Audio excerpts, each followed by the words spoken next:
Giants at Colts, NBC Sunday Night Football. Marco, what should bettors be looking at? Well, what bettors are going to be looking at, and it's going to be what's going to be the trap for them, they're going to fall into the trap of what's the chances that the Colts start the season 0-2. And it's a very big handicapping aspect, I think, in the NFL on week 2.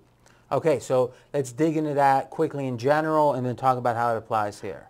I feel that there's always going to be value, and I'm talking with good teams, teams that have high expectations coming into the season. Everybody has expectations. So in pregame forums, I did a list of like 8 or so quote-unquote good teams 0-1, and my question was who's not going to make the playoffs on this list. I think the general consensus was the Falcons weren't, the Bengals weren't, and a lot of people thought the Jets wouldn't. Now, you're talking about a slightly different angle, this second game. How do teams deal with it? What I'm talking about is that Vegas knows the public is going to want to back the teams that lost that first game that were expected to be good teams, because you'll see the stat this week. People will put it up on the screen, the networks, how hard it is to make the playoffs if you go 0-2.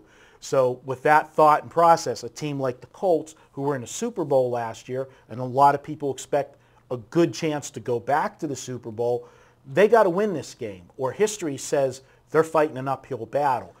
So with the public going there, Vegas, I feel, puts an extra point on that team, makes you pay a tariff. Now the question is that tariff warranted? Because it seems like as we talk about your handicaps, a reoccurring theme is focus. How focused is this team going to be? Wouldn't you say that the rationale of the Colts having trouble making the playoffs if they do go 0-2 is something that they're very well aware of themselves, and it's going to cause a very focused performance? Isn't that worth maybe a point? It will cause a focused performance, but also sometimes it causes you to play a game not to lose instead of playing it to win. You play a little bit tighter and don't take chances. Okay, but as a handicapper, if we went back at pregame.tv, okay, and we looked at the hundreds of videos you've done, time and time again you've said, this is a big game, this is the game they've been waiting for, that's why I'm back in Team X.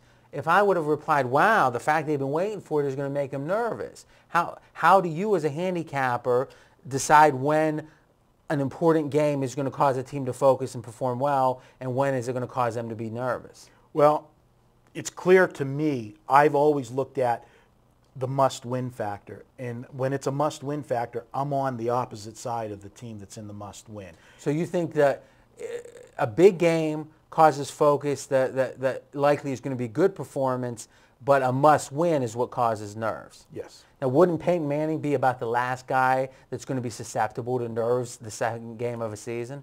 That's true, but to take my thing one step further when we talk about value, if I'm saying that there's value with the other team, we're talking about long-term EV, and I'm going to have value there. Another point that I was going to bring up about these type of teams, with all those teams that are in that situation this week, we talked about teasers and value, that the NFL is the best place to have teasers. Most of these teams that are 0-1 are going to be a favorite in week 2, especially the ones that are returning home. You're going to get added value. I think that there's extreme value adding the 7-point teaser onto those dogs, because now you're taking a line that's already inflated and you're adding 7 more points of value to it. Okay, or 6 or 7 or whatever you tease. Okay, so let's say specific in this game now. So what you're saying is you lean Giants. I do. All right, so why don't you give your projection, and I'll give a few thoughts on it. I think this game will go right down to the wire with the Giants winning outright 27-24. I think the Colts will start the season 0-2. Okay, that's a bold statement. Here's something backing that up.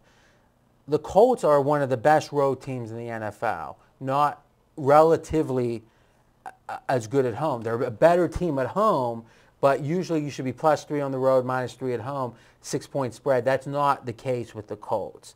Giants are, some would say, a better road team than a home team.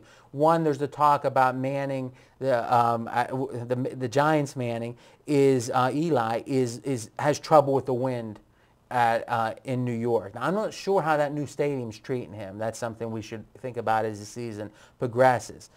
They're 23-8 ATS on the road, even after last year's bad. That's a multiple-year record, clearly. Even after last year's bad performance, they are a road team.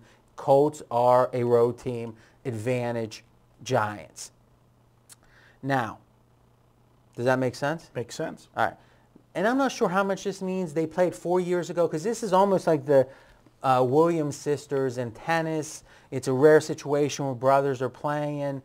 They both played well 4 years ago when they played. They had 4 touchdowns between them. Eli had a few interceptions. So if we're getting any indication of what the emotion's going to be here, I think it's probably neutral. All right, do you have any other thoughts on this game? Well, there's a key injury to this game on the Colts side. Sanders is out. He's going to be out possibly the whole season. And it's nothing new for the Colts because he's played one more game than he's actually been injured for in his career. It's 50%, huh? Yeah. But this team's not the same team defensively when he's not on the field.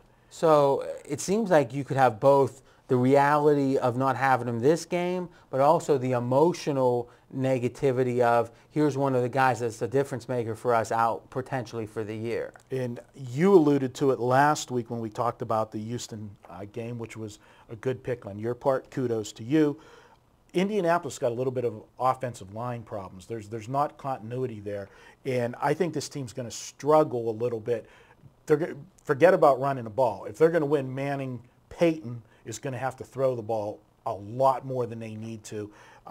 And when you throw the ball that much, you're asking for trouble. And plus the defense, if they can not respect the run, they can pin their ears back and try to come at you. And Peyton's not the most mobile guy back there. All right, good stuff. Now it's your turn to continue the conversation in the comments section with Marco and me.